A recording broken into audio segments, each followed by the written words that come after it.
ऐसा ही एक प्रसंग है अहिल्याबाई होलकर का। अहिल्याबाई होलकर का जन्म 1725 में 8 वर्ष की आयु में यानी 1733 में खांडेराव होलकर के साथ इनका विवाह हो गया। ये मल्हार राव होलकर की पुत्र वधू बनी। 8 वर्ष में ससुराल जाने के बाद जब ये राज परिवार में रह रही थी तो राज परिवार में रहते हुए इन्होंने राज्य का संचालन करना, सेना का संचालन करना, युद्ध करना और विभिन्न प्रकार के प्रशासनिक कार्यों में निपुणता हासिल की। जब 1754 में मराठों का मुगलों के साथ संघर्ष हो रहा था, उस संघर्ष में खांडेराव का निधन हो गया, यानी वे वीर गति को प्राप्त हो गए। और 1766 में मल्हार राव होलकर का निधन हो गया, यानी वो भी वीर गति को प्राप्त हो गया। इसके बाद मालवा की शासिका बनी अहिल्याबाई होलकर, और जैसे ही वो शासक बनी तो उसने अपने राज्य को सुव्यवस्थित करने का निर्णय किया, क्योंकि प्रशासन के संचालन में वह पहले से ही निपुणता हासिल कर चुके थे। अब उसे प्रशासन को अच्छे से चलाना था, इसीलिए उसने अपने प्रशासन को 37 विभागों में विभाजित किया और प्रत्येक विभाग का उन्होंने मुखिया नियुक्त किया, और इस प्रकार से उसने पूरे अपने राज्य का अच्छा संचालन करना शुरू कर दिया।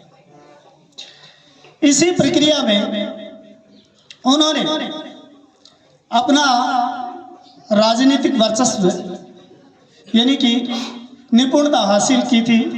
उसमें उसने एक और कदम बढ़ाया कि उसने अपने आसपास के राजाओं यानी भारतखंड में जितने भी राजा, छोटे बड़े राजा थे, उनके दरबारों में राजदूतों की नियुक्ति की और अपनी राजनीतिक स्थिति को बहुत मजबूत की।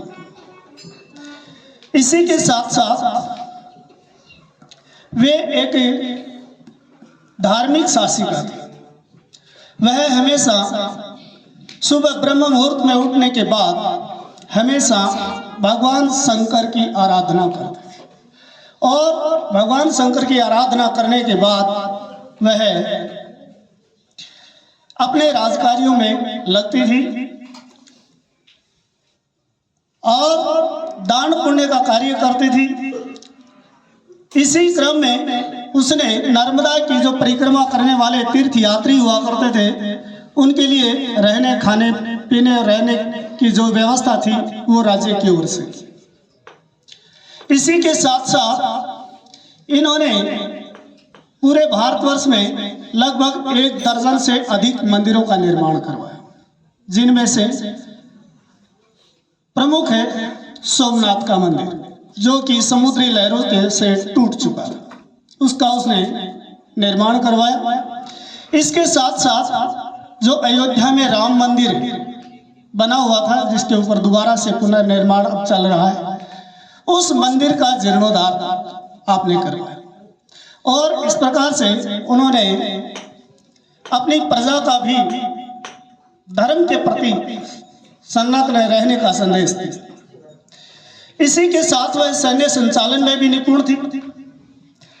जब मल्हार राव की मृत्यु हो गई, खांडेराव का भी मृत्यु हो गई, तो उसके बाद रघुनाथ राव राघव पुनः से क्या करते हैं, सेना लेकर के चलते हैं इंदौर की ओर और उसे जीतने की कोशिश करते हैं। लेकिन अहिल्याबाई होलकर ने बड़ा ही सूझबूझ से कार्य करते हुए अपने सभी पड़ोसी राजाओं से संपर्क किया और अपनी राजनीतिक और सैन्य स्थिति को मजबूत किया। साथ ही साथ उन्होंने एक महिलाओं की सेना गठित की। महिलाओं की सेना गठित करके उन्होंने एक राजनीतिक चाल चली और रघुनाथ राव के पास संदेश भिजवाया कि आप हमारे ऊपर आक्रमण करने के लिए आ रहे हैं, लेकिन इस आक्रमण से आपको अपयश ही मिलेगा। क्यों? क्योंकि हमारे पास में जो सेना में युद्ध लड़ने वाले सैनिक होंगे वहां पर महिलाएं हो नहीं सकती। और ऐसी स्थिति में अगर आप हमारे को युद्ध में जीत लेंगे तो संसार में आपको यही कहेंगे कि क्या किया, बड़ा काम कौन सा किया, महिलाओं को युद्ध में हराया और युद्ध में विजय प्राप्त किए, तो आपको कोई विशेष ख्याति नहीं मिलेगी। दूसरी तरफ यदि युद्ध हार गए तो आपकी संसार में बड़ी फजीहत होगी। अरे महिला सेना से ही हार गए, ऐसे कौन से राजा। तो रघुनाथ राघवा ने युद्ध का जो निर्णय किया था उसको निरस्त कर दिया और अपने राज्य में वापस लौट गए। इसी के साथ मैं अपने शब्दों को विराम देता हूँ। जय हिंद।